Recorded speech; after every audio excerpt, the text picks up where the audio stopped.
Hello everyone. So in this video we are going to see about the employability skills. So employability skills is a part of our syllabus which actually will be of very few marks, and the topics that are being covered in this chapter are actually not related to computers, we can say, but from the real world they will be picking up some topics and will be explaining us those topics. So what are the topics that we are going to cover? So these are the names of the topic as you can see on the screen. There will be 5 units in this as well. First unit is communication skills, second is self management skills, third is basic ICT skills. ICT का full form होता है information and communication technology. ठीक है, तो information and communication technology skills ये थोड़ा सा computer का पार्ट है. नेक्स्ट एंटरप्रेन्योरियल स्किल्स, मतलब जो एंटरप्रेन्योर्स होते हैं तो उनमें क्या स्किल्स होती है उनके बारे में डिस्कस किया जाएगा. और एक है ग्रीन स्किल्स. ग्रीन स्किल्स मतलब renewable sources, non renewable sources and all. तो यहाँ पर अगर मैं आपको बोलूँ तो ये जो पार्ट है this is for term 2.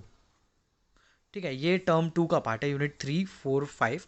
And the part which will be there in term 1 is this one, communication skills and self management skills. So we will be looking into these 2 units today in very precise manner because there are not many things that we need to discuss in it.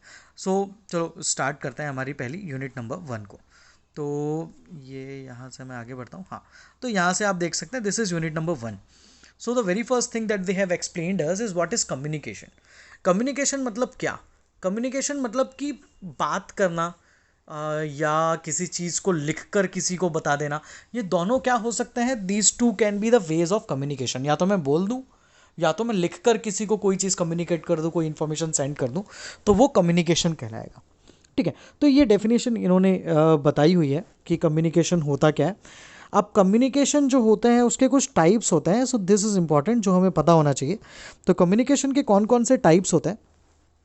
तो पहला तो है based on communication channel, जैसे कि verbal और non verbal.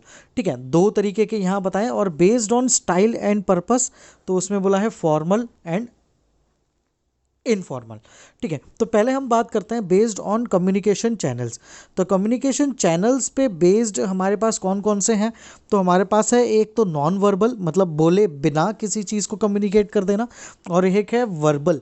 Verbal मतलब बोलकर किसी चीज़ को कम्युनिकेट करना. अब बोलकर कैसे कर सकते हैं? जैसे मैं अभी ओरली आपको बोल रहा हूँ, तो ये एक तरीका हो सकता है. या तो एक तरीका हो सकता है कि मैं जो सब बोल रहा हूँ उसको लिखकर एक मैसेज में आप लोगों को सेंड कर दूँ, तो वो एक टाइप ऑफ इंफॉर्मेशन शेयरिंग हो जाएगा, एक्सचेंजिंग हो जाएगा. तो वो भी एक टाइप का कम्युनिकेशन हो जाएगा, बट वो कैसा होगा? दोनों वो वर्बल कम्युनिकेशन होंगे. एक चीज़ सोचने वाली है, एक चीज़ समझने वाली है. अगर मैं वर्बल कम्युनिकेशन में रिटर्न टाइप का कम्युनिकेशन करता हूँ तो मैसेज को आप तक पहुँचने में और उस मैसेज को आपको मुझे रिप्लाई करने में will take some time. But अगर मैं ओरल कम्युनिकेशन की बात करूं तो ओरल कम्युनिकेशन में जो रिस्पॉन्स होगा वो इमीडिएट होगा. इमीडिएटली आप लोग मुझे रिस्पॉन्स कर सकते हैं. जैसे क्लास में हम पढ़ाई करते हैं तो वो ओरल कम्युनिकेशन है. वहाँ पर फेस टू फेस हम लोग डिस्कस करते हैं चीज़ों को. If you have some doubts तो you can ask at that particular instance only. तो आप लोग बहुत इंस्टेंटली, बहुत इमीडिएटली कोई भी चीज़ के बारे में पूछ सकते हैं, बात कर सकते हैं. और दूसरा तरीका हो सकता है ओरल कम्युनिकेशन में ही डिस्टेंस वाला, जैसा जूम क्लास में हम कर रहे थे, मैं घर पे, आप लोग आपके घर पर, बट डिस्टेंट कम्युनिकेशन हो रहा था, ओरल टाइप का इंफॉर्मेशन एक्सचेंज हो रहा था. उसमें भी क्या होता, वो डिस्टेंट कम्युनिकेशन हो या फेस टू फेस कम्युनिकेशन हो, रिस्पॉन्स जो होता है वो इमीडिएट होता है ओरल कम्युनिकेशन में as compared to the written communication. दूसरा होता है based on style and purpose. तो एक होता है फॉर्मल, एक होता है इनफॉर्मल. फॉर्मल मतलब ऑफिस में जब हैं हम तो वहाँ पर कैसा कम्युनिकेशन करेंगे, और जब इनफॉर्मल मतलब फ्रेंड्स के साथ है तो कैसे कम्युनिकेशन करेंगे, वो यहाँ पर इन्होंने बताया. आगे दिया हुआ राइटिंग क्या होता है. अब राइटिंग क्या होता है? तो राइटिंग एक कम्युनिकेशन का फॉर्म है जिससे हम हमारे फीलिंग्स और आइडियाज़ को पेपर में लिख सकते हैं और दूसरे तक उसका मीनिंग कन्वे कर सकते हैं. तो ये होता है राइटिंग. अगली चीज़ बताई है इन्होंने फ्रेजेस क्या होते हैं. तो फ्रेजेस क्या होते हैं? तो जो भी रिलेटेड वर्ड्स का ग्रुप होता है तो उनको मिला देंगे कुछ पार्ट्स ऑफ स्पीच का यूज़ करके, तो एक फ्रेज बन जाएगा, एक सेंटेंस बन जाएगा. जैसे हम अभी बात कर रहे हैं, हम अभी पढ़ाई कर रहे हैं, तो ये क्या हो रहा है? ये फ्रेजेस को हम ज्वाइन करते जा रहे हैं. है ना। अब फ्रेजेस कितने टाइप के, तो फ्रेजेस इतने टाइप के, prepositional phrase, appositive phrase, participial phrase, gerund phrase और इन्फिनेटिव फ्रेज। तो ये नाम हमें पता होना चाहिए। उसके बाद आते हैं हम यहाँ पर एक और डेफिनेशन दी हुई है जो कि है सेंटेंस। अब सेंटेंस क्या होता है? Sentence is a set of words which is complete in itself, है ना। कोई ऐसा सेंटेंस, जैसे मैं बोलूँ कि I am teaching you right now, so this is a sentence and it is a set of words and it is complete in itself, तो ये एक सेंटेंस हो जाएगा। सेंटेंसेस भी अलग अलग टाइप्स के हो सकते हैं, वो आप यहाँ पर देख सकते हो। एक होता है डिक्लेरेटिव सेंटेंस, जो कुछ डिक्लेयर कर दें, हम कुछ बोल दें तो वो हो जाएगा declarative sentence, it always ends with a period, means full stop. एक होता है इंटेरोगेटिव सेंटेंस, इंटेरोगेटिव मतलब क्वेश्चन पूछना, तो वो एंड कैसे होगा? क्वेश्चन मार्क से। अगला होता है एक्सक्लामेटरी सेंटेंस, जो कोई स्ट्रॉन्ग फीलिंग दिखाता है, वो होता है exclamatory sentence that ends with exclamation. और एक होता है इंपरेटिव सेंटेंस, नॉर्मल एक सेंटेंस जो हम बोलते हैं, कमांड कुछ देते हैं, तो वो क्या हो जाएगा? वो एक इंपरेटिव सेंटेंस हो जाएगा। वो या तो फुल स्टॉप से या पीरियड से एंड हो सकता है, या तो एक्सक्लामेशन मार्क से एंड हो सकता है। तो ये चीज़ें इन्होंने यहाँ पर हमें बताई हुई हैं। आगे देखते हैं और क्या क्या चीज़ें इन्होंने हमें बताई हैं। हाँ, पार्ट्स ऑफ स्पीच, ये आपको पता होना चाहिए। पार्ट्स ऑफ स्पीच कौन कौन से होते हैं? ये इंग्लिश ग्रामर का पार्ट है, आपको इन सब के नाम पता होना चाहिए। 8 पार्ट्स ऑफ स्पीच के, verb, noun, adverb, adjective, pronoun, preposition, conjunction और इंटरजेक्शन, इनके नाम आपको पता होना चाहिए। और थोड़ी बहुत चीज़ें इनके बारे में पता होना चाहिए कि ये होते क्या हैं, ठीक है। After that article writing is a topic which is given to us. मुझे लगता है शायद आप लोगों ने इंग्लिश में आर्टिकल राइटिंग पढ़ा होगा। आर्टिकल राइटिंग कैसे होता है उससे रिलेटेड कुछ क्वेश्चंस पूछे जा सकते हैं, तो आर्टिकल राइटिंग आप लोगों ने शायद पढ़ा होगा इंग्लिश में, so that can be helpful over here as well. Paragraph क्या होता है? तो बहुत सारे ग्रुप ऑफ सेंटेंसेस को अरेंज कर दें तो वो क्या बन जाएगा? एक पैराग्राफ बन जाएगा। एक सिंगल टॉपिक को लेकर अगर एक पैराग्राफ बना दे, दूसरे सिंगल टॉपिक को लेकर एक पैराग्राफ बना दे, मतलब ग्रुप ऑफ सेंटेंसेस लिख दें, तो वो क्या कहलाएंगे? वो पैराग्राफ्स कहलाएंगे, ठीक। तो पैराग्राफ्स के भी कुछ पार्ट्स होते हैं। तो एक होता है, जैसे इन्होंने एक बर्गर का एग्जाम्पल लेकर बताया हुआ है कि सबसे पहले तो पैराग्राफ में लिखते हैं तो हम पहले बताते हैं कि टॉपिक क्या है हमारा, फिर उसका फर्स्ट सपोर्टिंग डिटेल, मतलब एक पैराग्राफ लिखते हैं, फिर सेकंड सपोर्टिंग डिटेल एक पैराग्राफ लिखते हैं, फिर थर्ड सपोर्टिंग डिटेल लिखते हैं, और फिर कंक्लूडिंग सेंटेंस लिखते हैं। तो इस तरीके से हम पैराग्राफ बनाते हैं। तो उसको इन्होंने बर्गर के थ्रू बताया है, सबसे ऊपर बन, सबसे नीचे बन, मतलब कि यहाँ पर टॉपिक क्या है हमारा और कंक्लूडिंग सेंटेंस क्या है, और उसके बीच में सारे जो भी सपोर्टिंग सेंटेंसेज हैं वो यहाँ पर हम यूज़ करके एक पैराग्राफ क्रिएट करते हैं। So this is something that they have explain to us, ठीक है। उसके बाद और देखते हैं और क्या क्या चीज़ें हमें यहाँ पर बताई हैं। यहाँ पर इन्होंने कुछ कम्युनिकेशन स्किल्स की चीज़ें बताई हुई हैं। यहाँ पर फेसेस दिए हुए हैं कुछ, और ये यहाँ पर हमें पूछा गया है कि आप बताएं कि ये फेस क्या रिप्रेजेंट कर रहा है, एम्बेरसमेंट, फियर, सैडनेस, सरप्राइज। तो ऐसे बहुत सारे फेसेस आप लोगों को दिए हुए हैं and you have to find out कि ये फेस किस एक्सप्रेशन को एक्सप्रेस कर रहा है। There are some faces which are given to you along with the answers, ठीक है। तो यहाँ पर नीचे आप देखोगे तो ये उसी के नीचे यहाँ पर उनके आंसर्स भी दिए हुए हैं, so you can match it out from here as well, ठीक। आगे बढ़ते हैं। उसके बाद इन फेसेस के बाद और क्या चीज़ दी हुई है उसको थोड़ा सा समझते हैं। हाँ, ठीक है, दिस इज समथिंग इम्पॉर्टेंट। जब कभी कोई हम कम्युनिकेशन करते हैं तो कम्युनिकेशन में एक एल्बर्ट मेहराबियंस का एक रूल है। एक एल्बर्ट मेहराबियन एक पर्सन है, उनका एक रूल है जो 73855% रूल कहलाता है। 73855% ये बोलता है कि जब कभी आप कम्युनिकेशन करते हो सो 7% उस कम्युनिकेशन के आपका स्पोकन वर्ड्स जो होता है वो मैटर करते हैं। 7%, ओनली 7%।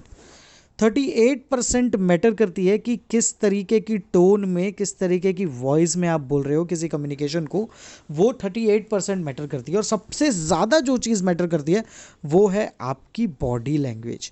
मतलब आप उस चीज़ को बोलने में, कम्युनिकेशन करने में आपकी बॉडी लैंग्वेज कैसी है। आप अगर डल साउंड करोगे तो वो जो कम्युनिकेशन है वो इफ़ेक्टिव नहीं हो पाएगा।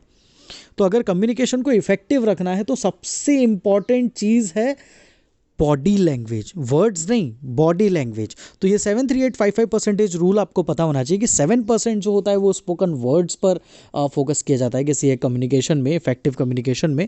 38% वॉइस या टोन पर, और मैक्सिमम 55% डिपेंड करता है आपकी बॉडी लैंग्वेज पर। इसको 73855 रूल, एल्बर्ट मेहराबियंस का रूल कहा जाता है, ठीक है, तो इसके बारे में इन्होंने ये चीज़ें यहाँ पर हमें बताई हुई है। आफ्टर दैट यहाँ पर और क्या दिया हुआ है इन्होंने, मैं आपको समझाने की कोशिश करता हूँ। ये अभी वही चीज़ चल रही है, आगे देखते हैं और क्या है। Okay,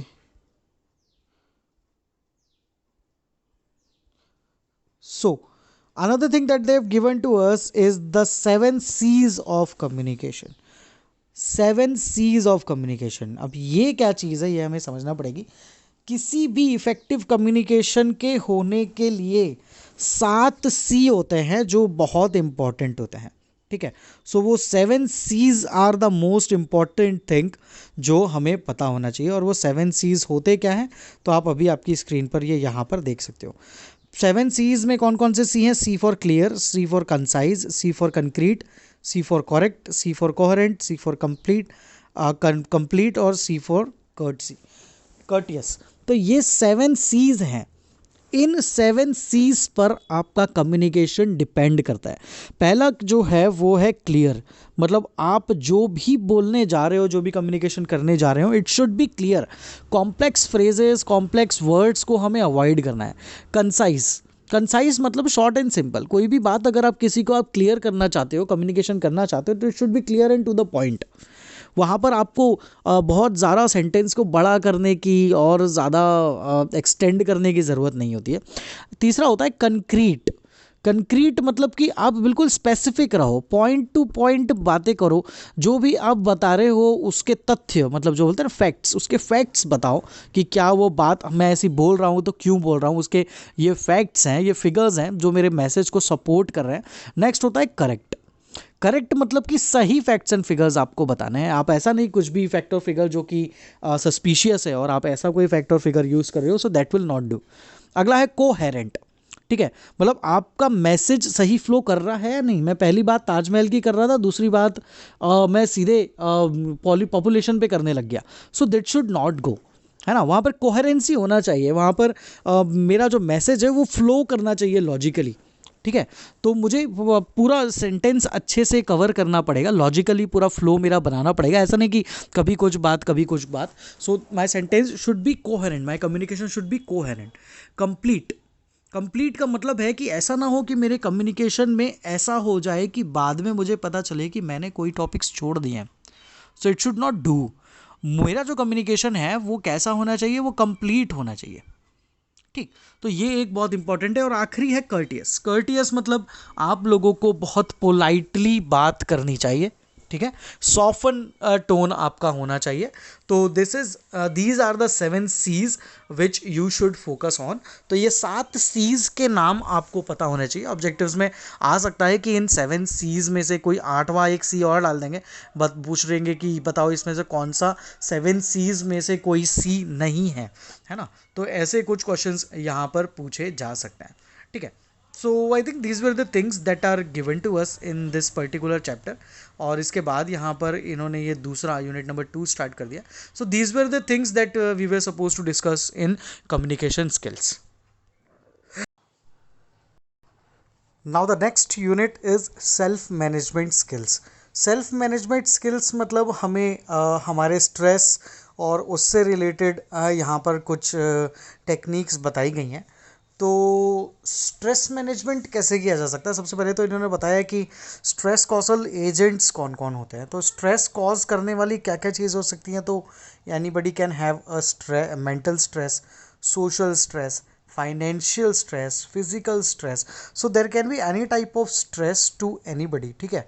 So they have even explained us them in details. तो जैसे कि mental stress की अगर बात करें तो स्टूडेंट्स जो हैं उनमें मेंटल स्ट्रेस हो सकता है when they are unable to handle their assignments that they have to submit और the examination grades that they need to get और very high expectations from self. अगर हम ऐसा करते हैं तो ये हमें कहीं ना कहीं एक मेंटल स्ट्रेस दे सकता है। नेक्स्ट होता है फिजिकल स्ट्रेस।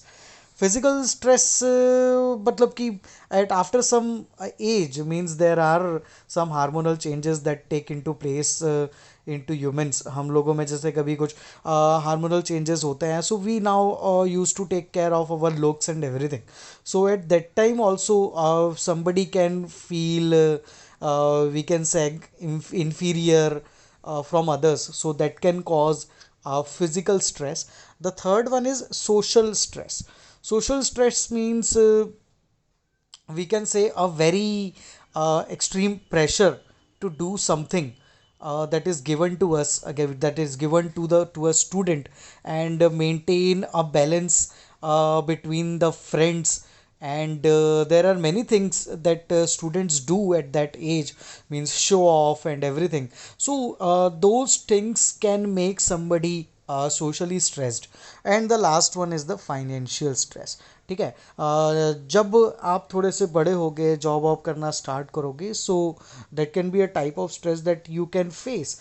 तो वहाँ पर हमें कुछ फाइनेंशियल स्ट्रेस भी कभी ना कभी यंगस्टर्स ऐसी चीज़ों का भी फेस करते हैं. तो ये कुछ स्ट्रेस कॉजल हम कह सकते हैं एजेंट्स हैं जो कि स्ट्रेस कॉज कर सकते हैं. ठीक है, अब क्या इम्पोर्टेंस है इन स्ट्रेस मैनेजमेंट का. तो स्ट्रेस मैनेजमेंट से होता क्या है, तो स्ट्रेस मैनेजमेंट से हमारा मूड ये अच्छा होता है, इम्प्रूव होता है, इम्यूनिटी सिस्टम बूस्ट होता है, लॉन्गेटिविटी आती है, फिज़िकल स्ट्रेंथ आती है ना. मेंटल और फिज़िकल मतलब कि साइकोलॉजिकल और फिज़िकल और सब टाइप की चीज़ों से हम डील कर सकते हैं. एफिशिएंसी बढ़ती है, क्योंकि जैसे जैसे आप इन सब चीज़ों से डील करना सीखोगे तो कहीं ना कहीं आप लोग स्ट्रांग बनोगे. And to be strong you have to deal with such stress causal agents as well. तो ये चीज़ें यहाँ पर इन्होंने हमें बताई हुई हैं. After that, the thing that they have explained us is, we can say, are some of the techniques using which you can recover from the stress. So exercise is the best way to stress down your self, है ना. जहाँ से आपका पूरा brain, blood, everything improves, mood improve होता है ना. Sleep improve होती है, रिलीफ मिलता है स्ट्रेस से. तो physical exercise is the important thing that we can do. Even yoga can help you to reduce stress, meditation can help you reduce stress. And even if you want to be if you want to remove the stress, you can even enjoy, attend some concerts, play games, involve in sports, singing, dancing, sketching, whatever you like can also be done to make yourself happier and to improve your mental state. ठीक है, going on vacations with family and friends can also be a technique using which you can reduce your stress. And taking natural walks, ठीक है. Nature walks मतलब कि natural park, centuries और gardens, और वहाँ पर अगर हम थोड़ा टाइम बिताते हैं तो इवन वी फील रिलैक्स, है ना. So that can even help us to reduce our stress. So these are the things I can say which are given to us that can help out to remove the stress from ourselves. Now let's see what else is given to us. Okay, so there are some abilities using which we can work independently. आप independent work करोगे तो बहुत सारे advantages आपको already देखने को मिलेंगे. But इस एबिलिटी को एनहांस कैसे करें, तो इसको एनहांस करने के लिए इन्होंने हमें 3 टर्म्स दी हुई हैं. पहला है सेल्फ अवेयरनेस. सेल्फ अवेयरनेस मतलब हमें हमारे खुद के कैरेक्टर को, हमारा खुद का जो हम सेल्फ हैं, हमारा खुद का जो नॉलेज है, हमारी कैपेबिलिटीज़ हैं, हमारी फीलिंग्स हैं, उसको हमें समझना चाहिए. उसको कहते हैं सेल्फ अवेयरनेस. ठीक है, तो ये हमें बहुत ज़्यादा हेल्प कर सकता है इंडिपेंडेंटली वर्क करने के लिए. सेल्फ मोटिवेटेड, कभी कभी ऐसा होता है कि लोग आपको चीयर नहीं कर रहे हैं, मतलब कि आपको पढ़ना है, आपकी स्टडीज़ करना है, but there are nobody cheering you. आप कोई चेयर नहीं कर रहा है, आप ऐसे में क्या करोगे, तो आप थोड़े से डीमोटिवेट हो जाओगे. So there should be some ways to self motivate yourself. आपको खुद को अंदर से कुछ करने की इच्छा जगानी पड़ेगी. अपने गोल्स को अचीव करने के लिए ज़रूरी नहीं है कि कोई आपको चीयर अप करे, कोई मोटिवेट करे तब हम करेंगे. वो हमारे अंदर से एक अर्ज ऐसा आना चाहिए कि हमें कुछ अचीव करना है तो हमें ये करना पड़ेगा. तो that is called as self motivation. हमें दूसरों कि चेयर करने का, कि दूसरा हमें चेयर करेगा तब जाकर हम करेंगे, so that is not something. हमें खुद को सेल्फ मोटिवेटेड रखना पड़ेगा. And the third one is self regulated. Self regulation क्या होता है, तो लॉन्ग टर्म कॉन्सिक्वेंसेस हमें सोचना चाहिए. सेल्फ रेगुलेटेड रखना चाहिए. हमारे बिहेवियर को थोड़ा सा क्या काम एंड क्वाइट रखना चाहिए. तो ये हम कह सकते हैं कि these are the ways using which we can work independently. तो ये कुछ टर्म्स हैं, ये कुछ चीज़ें हैं जो हमें यहाँ पर इन्होंने बताई हुई हैं. इसके बाद ग्रीन स्किल्स चालू हो गया है. So these were the only things that we are suppose to study in this chapter. ठीक है, यहाँ पर अब बहुत सी चीज़ें इन्होंने हमें बता दी, सेल्फ मैनेजमेंट और ये सब चीज़ों को अगर हम देखें तो one more thing that we can cover is that at the time of communication there are few types of communication. जो कम्युनिकेशन स्किल्स था वहाँ पर एक टॉपिक छूट गया. तो वहाँ पर एक कम्युनिकेशन टाइप, जैसे हम ओरल कम्युनिकेशन कर रहे हैं, अगर जैसे हम क्लासेस में हैं, कम्युनिकेशन चल रहा है and I want you to answer in few words, means if I want you to answer in yes and yes या नो, तो at that time at that type of communication that wants the answer only in yes and no, so that type of communication is called as close ended communication. ठीक है, close ended communication मतलब क्या होगा कि हम कर तो रहे हैं कौन सा, हम वर्बल कम्युनिकेशन कर रहे हैं, इट मे बी ओरल और it may be written, it's not the case, but if any kind of oral communication we are doing, so at that time if I want the answer to be in yes and no, so for that I can say, I can ask you some close ended questions and you have to answer them in yes and no. So these were the topics that we have seen in communication skills as well as in stress management skills. यही कुछ topics हैं जो हमें यहाँ per unit 1 में से as an objective देखने को मिल सकते हैं. ऑलराइट.